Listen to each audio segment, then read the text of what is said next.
the mantra I have inscribed on in my brain is get uncomfortable.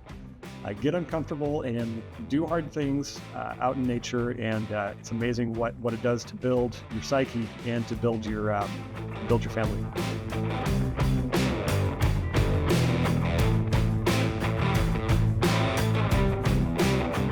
Hey everybody, welcome back. Jeff Shore here. Welcome to another Builder365 podcast where, what can we say? We love this industry, right? We just celebrate the home building industry that we love so much. Am I right, co-host Ryan Taft? You are 100% right. I think, Jeff, like, imagine doing another job. I don't know if you've ever done this, but I think if I ran a jackhammer, if anyone knows me, I'm 5'4", I weigh 140 pounds. That thing would throw me like a bull. I mean, it would be horrible. Plus, you have to work outside. I don't know. I work outside. Well, and I live in Phoenix. And if you don't notice, I don't do well with tans and things like that. That would be awful for me. I totally admire people who look at it and say, I think I'm going to add a bedroom. I can figure it out. Good for you. I have no desire to figure this. Are you a fix-it guy, Ryan? Are you a handy guy? So I just turned 50, and I'm at a point where I know what I'm good at and I know what I'm not good at. It's my wife's always trying to get me to try new food, and I'm like, I have 50 years of knowing what I don't like. I'm not trying that weird thing you want me to eat. The same thing with doing things outside. Like, can I fix stuff? Yeah, I could figure stuff out, but I don't really want to. So no, I'm out. Yeah, we've got 3.5 acres and a lot of it is lawn, and which means I've got a lot of sprinklers, right? And I think about the amount of money that I could spend if I could learn to do my own sprinkler maintenance, because I mean, sprinklers require a lot of maintenance. The riding mower rides over them, whatever. And I go, could I figure it out? I'm probably smart enough. Do I want to? No, I just don't. So I write the check and move on. What are you going to do? Amen to that. Yeah. Hey, Ryan, for people who don't know you, and I know in our industry, it's very, very few people who don't.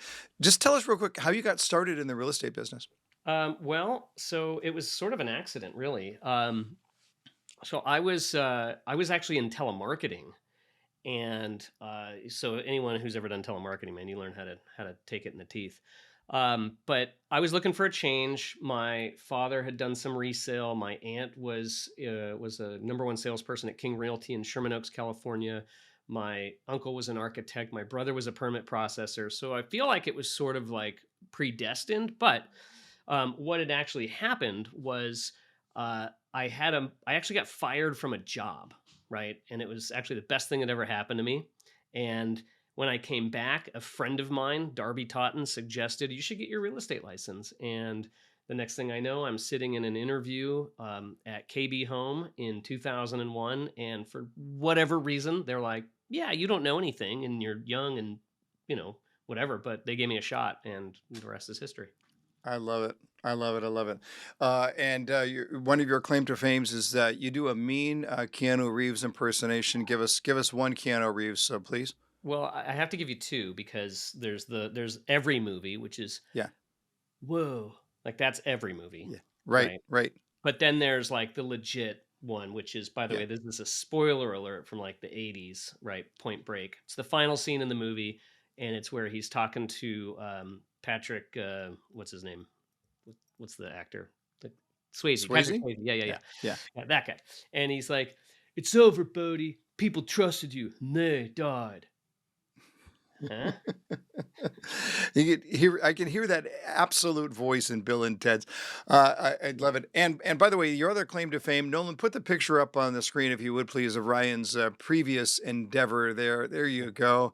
For those of you who are just listening to the episode, we're showing an old photo of Ryan in his rock band. Ryan, look at that hair. That is crazy right there. Yeah, I for whatever reason, I thought I would just dye it black. And if you notice, everyone else in the photo, their hair is also dyed black too. So it's just sort of like, it proves that you become like those you hang out with.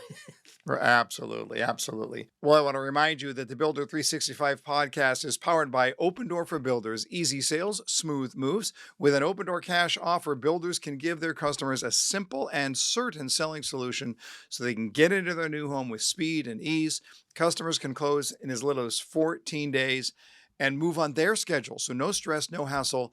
completely seamless. Open Door's flexible closing timelines going to help to provide builder customers with a better moving experience so they don't need to worry about construction delays, double moves, or mortgages.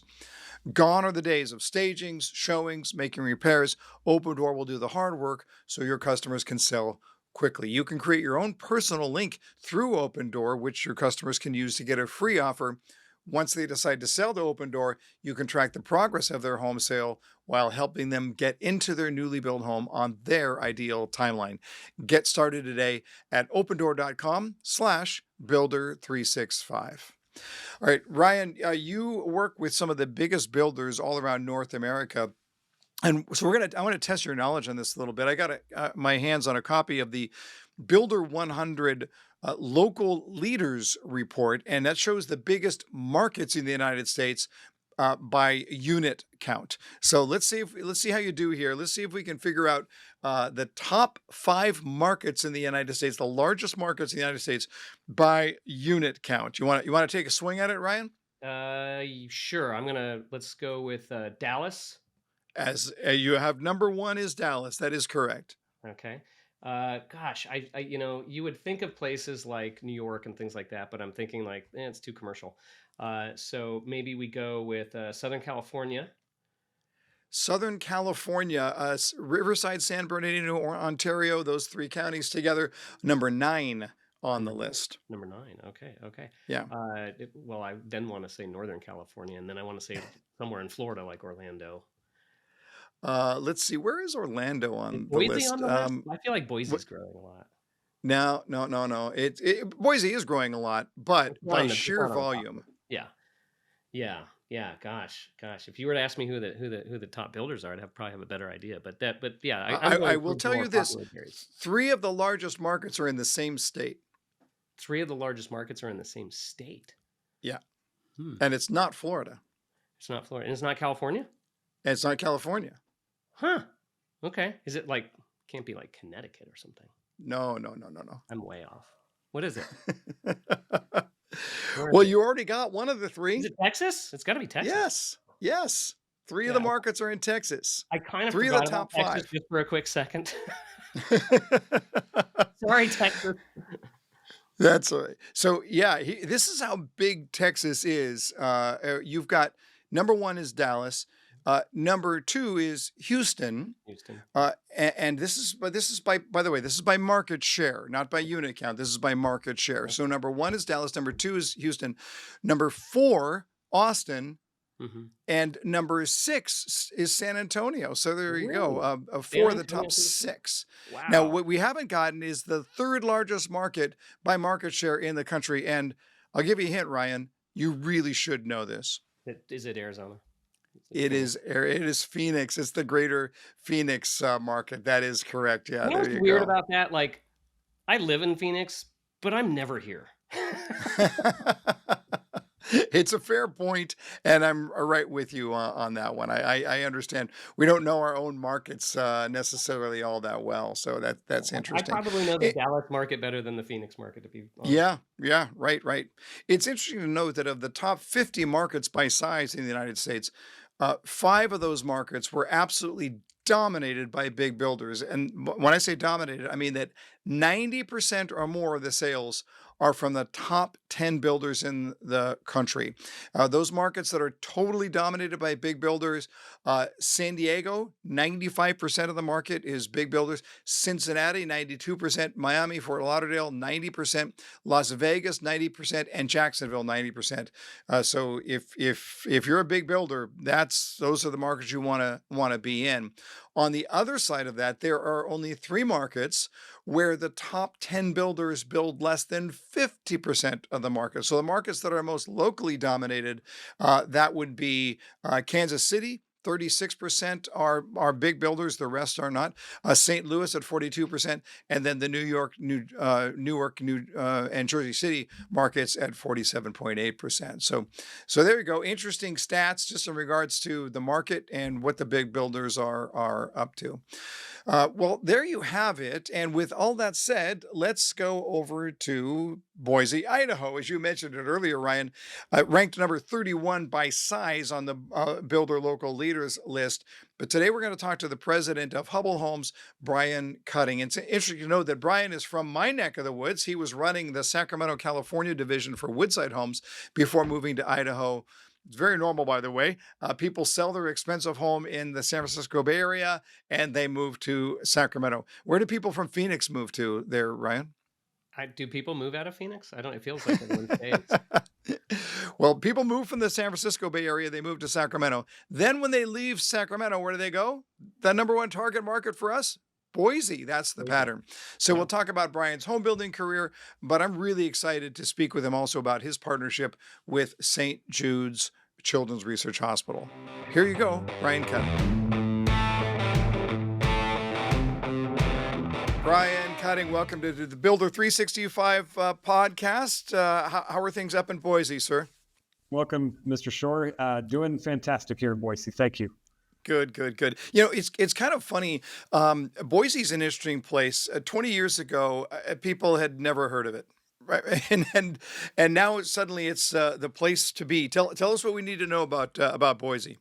Oh, it is a wonderful place. So I actually was born in Boise. Spent the preponderance of my life in the San Francisco Bay Area and in Sacramento, California, and had the opportunity to move back up here about a year ago.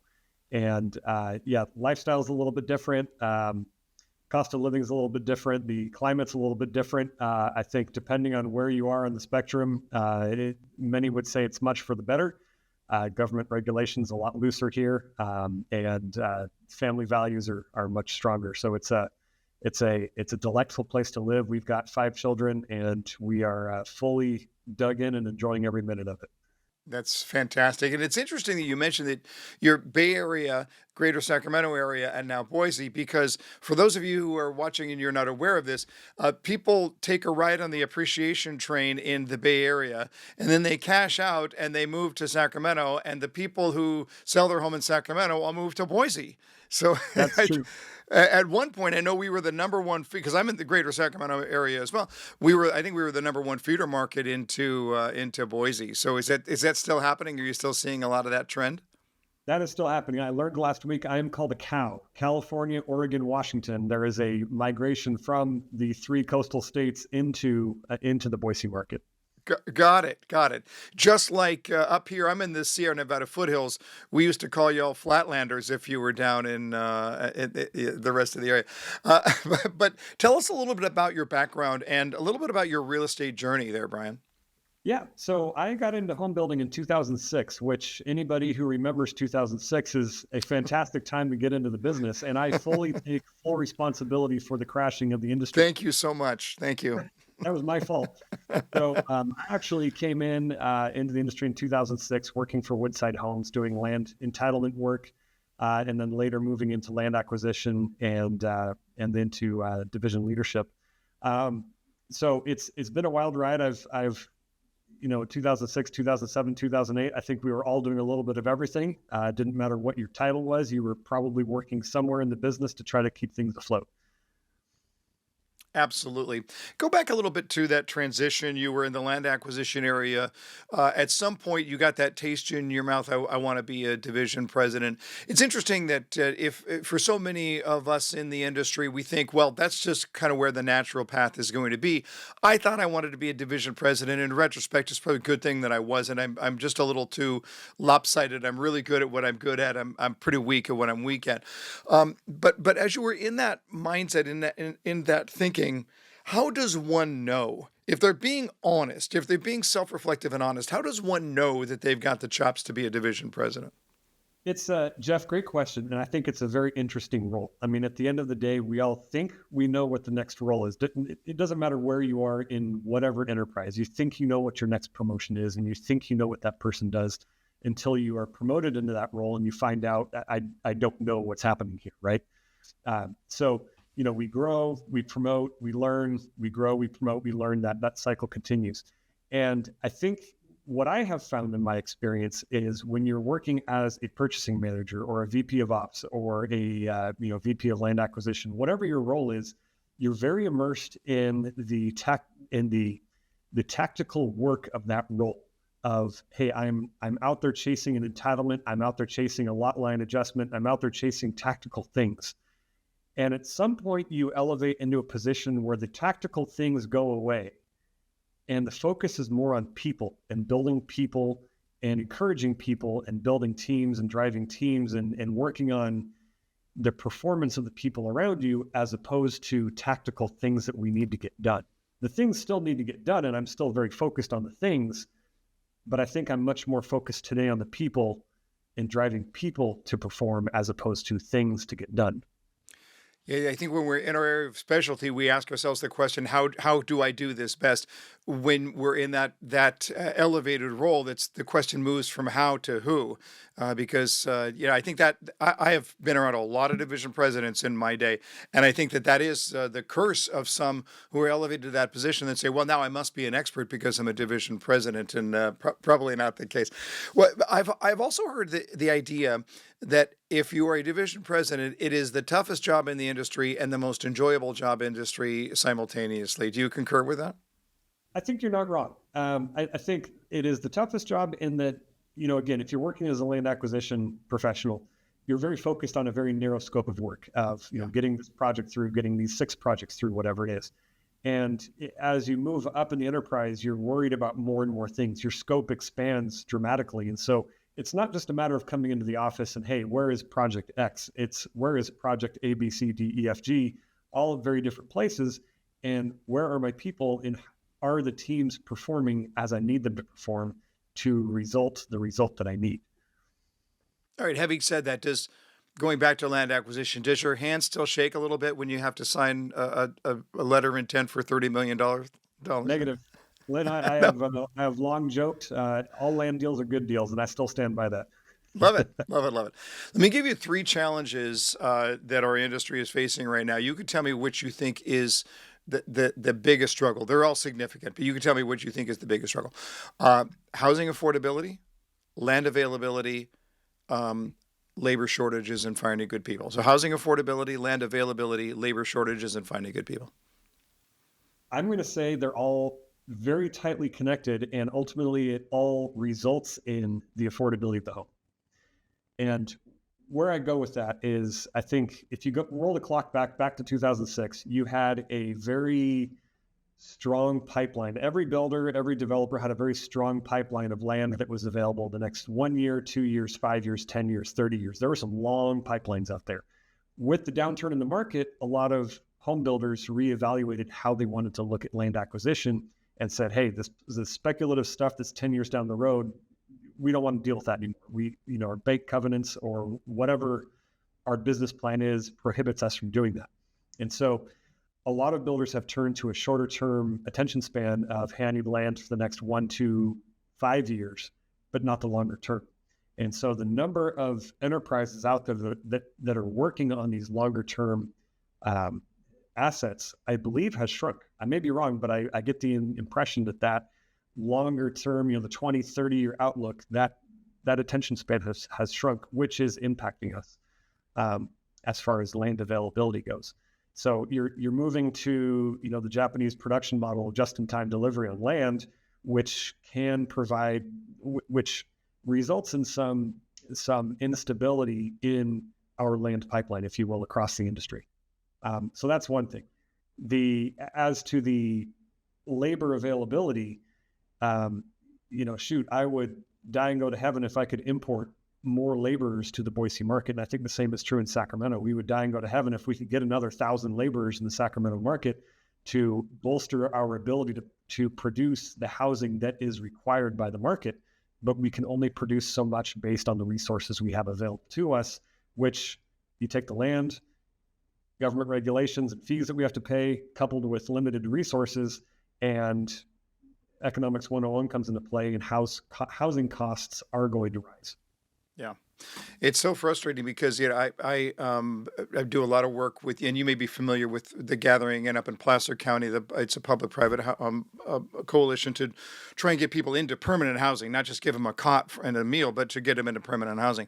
And as such, I regularly study kind of what the trends are, what we see, and I came to the idea that homelessness is not the problem; it's a symptom of a bigger problem. But there's no question about it, in the markets around the United States where housing costs are highest, your homeless problem is the worst. And so I think I've talked about this on the podcast before, but I think we are potentially on the cusp of if it's not already a crisis, a major crisis, just based on the number of people who are one blown head gasket away of losing their home, right? So I don't know what the answer is. I don't know what's going to happen, but it's got to be a combined effort. We're just not producing enough affordable housing out there.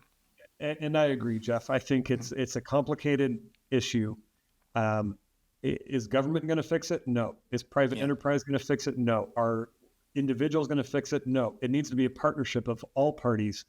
I firmly believe that the housing industry has the capability and the muscle power to provide affordable housing to the masses. And when I say hmm affordable housing, I don't mean capital A affordable housing. I mean housing that is attainable by the Right. masses. We can do that if we are given, let's cut the regulation, let's cut the red tape, let's bring the fees down, let's bring the costs down, and we can build attainable housing for the masses, provided again that we can get that labor pool back and we can get the land availability back and cut the regulations that are really holding development from happening.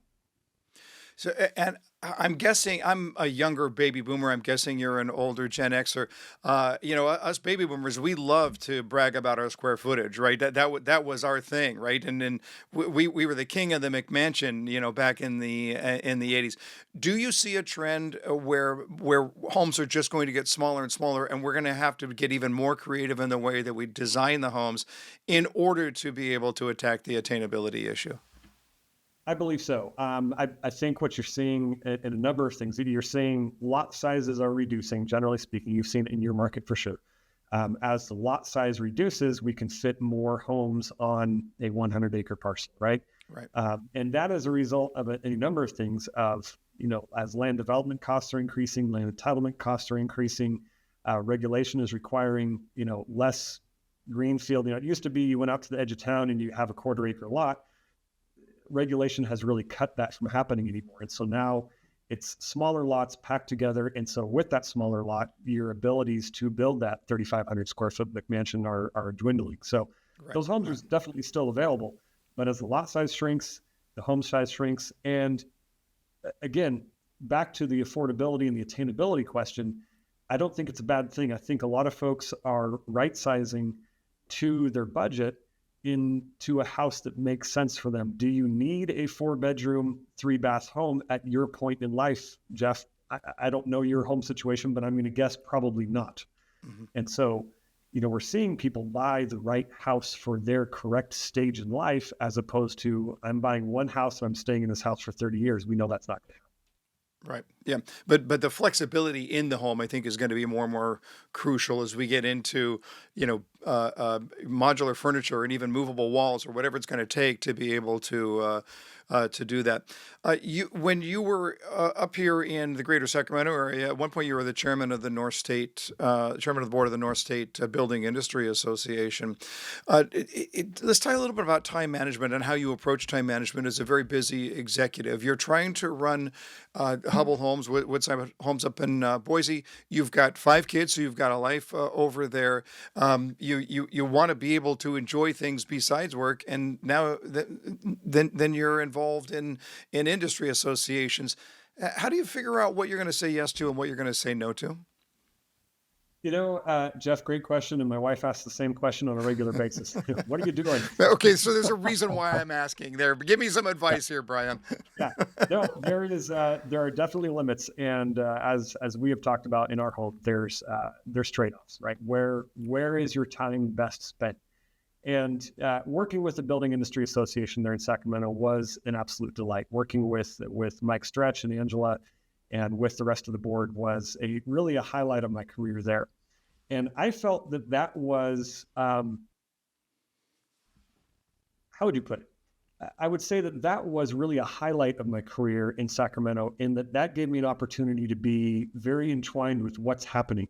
And with the very strong government affairs team they have there, that's where you found out this is the legislation coming your way. This is what's happening. These are the things we need to fight for. This is what we need to get involved with.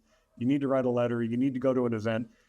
That was the association. It wasn't a social club. Yes, they had plenty of social things to offer, but the purpose for getting involved there was I need that engagement with the BIA to better understand what I need to be looking for, my blind spots, if you will, from a legislative perspective in the industry. So that kind of felt like a necessity.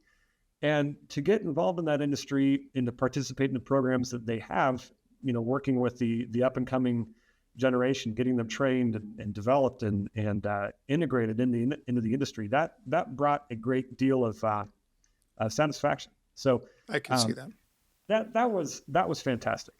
And yes, people have approached me with other things to get involved with, and I've had to say, no, thank you. I appreciate what you're doing and great program, but I have so many hours in a day. Right. Well, let's talk about something that you and I are both very passionate about. I should have worn the shirt today, but I do have my little pin right here. I could put it on, but there's my little St. Jude pin. Let's talk about St. Jude's Children's Research Hospital and your commitment to that organization. I had the incredible opportunity to travel to Memphis last year, tour the facility. It is life-changing to do that and to see what it is that they are doing there. Talk a little bit about your background with St. Jude's and your commitment to that organization. Absolutely. And Jeff, thank you for coming to Memphis last year to participate. So again, I've been working with Woodside Homes for about 15 years.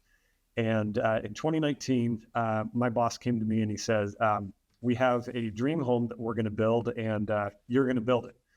And I said, fantastic. I work at the pleasure of my employer. What are we doing? He says, well, we're going to build this for St. Jude Children's Research Hospital. And my first question was, who the heck is St. Jude Children's Research Hospital? I knew nothing about them, which is kind of deplorable. No. But I quickly learned about who or what the hospital is. Danny Thomas, of course, started the hospital in 1962, and the intent was childhood cancer. It's a monster. Cancer overall is a monster, but childhood cancer is a whole different flavor of cancer that is just a total monster. And in 1962, when he opened the hospital, if you were a child and you had cancer, there was a 92% chance that you were going to pass. So cancer was a death sentence. And Mr. Thomas decided, this is not on my watch. We're going to find solutions. And so his dream was that we are going to provide treatment for these children at no cost to their families. We're going to provide transportation, treatment, food, and shelter for these families at no cost to them. So talk about a huge mission. And fast forward 62 years, and in the United States, if you have childhood cancer, you now have an 80% chance of survival. So 4 out of 5 kids that are being treated by St. Jude are coming out victorious on the other side. 1 out of 5 is not. And 1 out of 5, if you're the parent of that one, 80% is not good enough. And so, anywho, in 2019, we were approached, will you build a dream home to benefit St. Jude? And of course, we said yes. And the way this works, Jeff, it is the building community in Sacramento, Woodside Homes championed the construction of this home. We partnered with our trade partners. They very kindly donated their materials and labor and talents to build the home effectively for free. And this year we were recognized in Sacramento for building a home at zero cost to St. Jude. They then sell raffle tickets for $100 each to the public to raise money for the hospital. And then the home is raffled away to a lucky winner. So Woodside Homes, over the course of the last 5 years, has raised, I believe, over $7 million to benefit St. Jude Children's Research Hospital. So it's been an absolute delight. And back to your question of where do you find hours in the day? This is one of those things where I will find as much time as we have to help these kids. Yep, you find hours for the things that matter to you, and it is an amazing program, and it's just a plea to all of you who are watching or listening right now. We'll put the website address for the Dream Home giveaway, so you can figure out how you might participate along those lines. It really is an amazing thing, and to stand in that room in Memphis with builders from all around the country who you sometimes really good, the builders, we know accounting. We don't have any emotion that we know of. You put them in a room like that and you start talking about St. Jude's, and it's mind blowing. I mean, it was just absolutely mind blowing. And to walk to stand there in that atrium in the research wing of the hospital and to see the work that people are doing every single day, it's inspiring. And you're right. At 80%, they're not satisfied at all.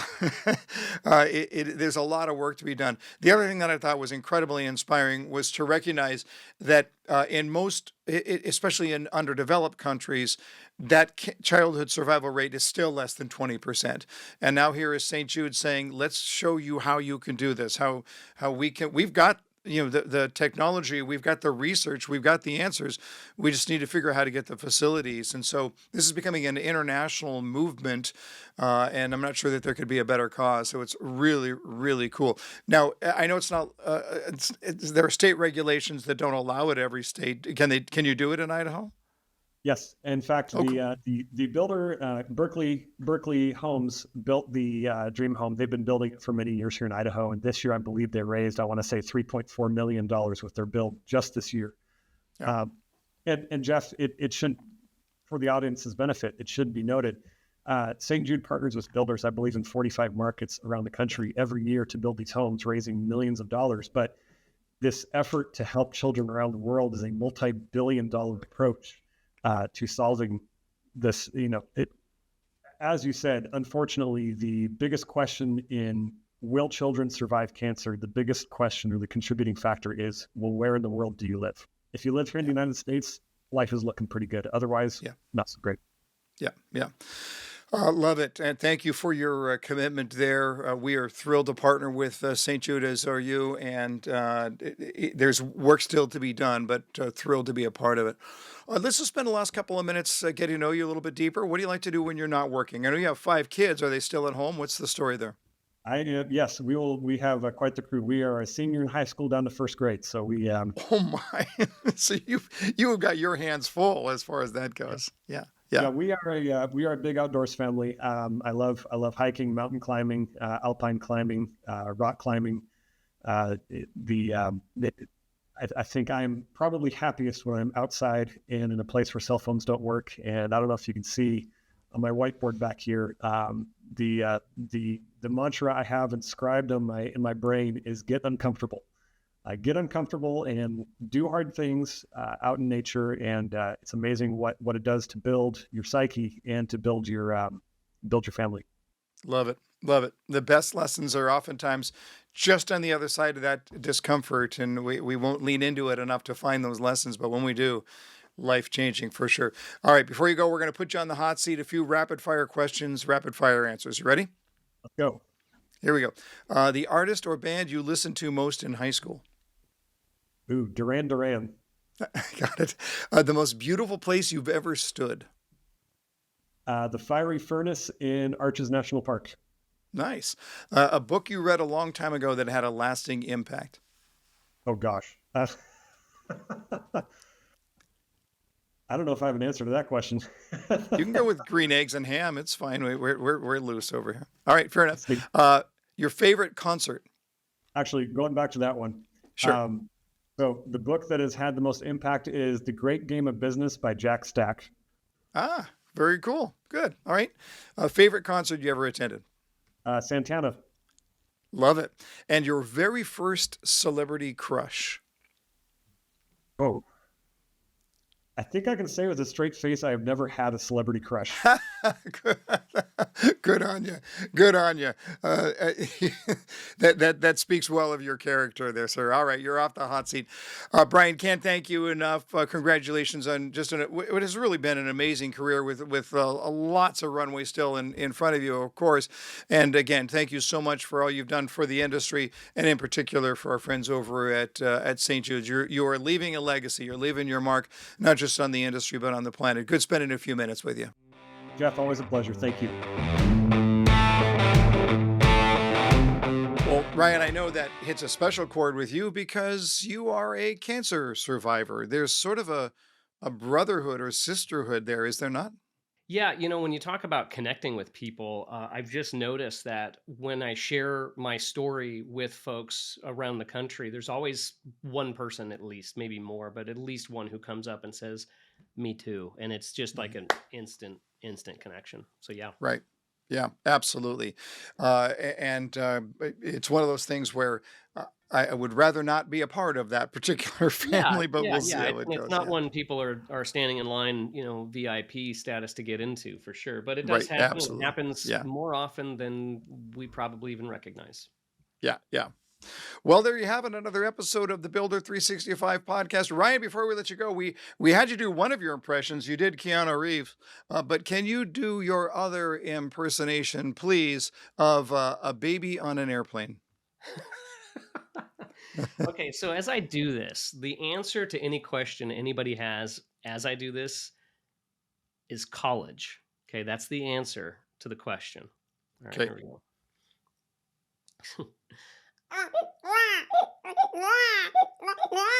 There you go. Where did you learn that? Oh, wait, we already know the answer to this. And I have to tell you, if you're in college, you know that that's going to make you a big man on campus with Oh, that one. yeah, that was it. Love it, love it, love it. Ryan Taft, always good spending time with you. Thanks, everybody, for joining us on another Builder 365 podcast. We'll see you next time.